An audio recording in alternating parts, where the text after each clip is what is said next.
Повод за нашето јавување од Основното училиште Кирил Пејчиновиќ во Теарце е акцијата за заживување на ученичките задруги и збогатување на училишните библиотеки, што заеднички ја инициират и реализираат Весникот Просветен работник и редакцијата Детска радост од Скопје.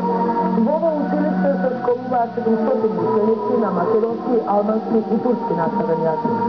Дека братството и единството живе во практиката говори податокот за заедничките акции, работата на училишните секции, екскурзиите и соработката со другите основни училишта и работни организации.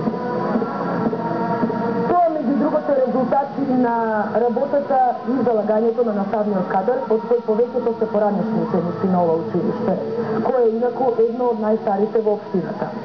По наша иницијатива во училиштето се формира ученичка задруга, со тоа што трговската работна организација Бистрица од Теарце на училиштето му доделува неколку хектари обработлива површина и за почеток помош во механизација, а редакцијата Детска радост ја збогатува училишната библиотека со 100 примеруци од своите најнови издания.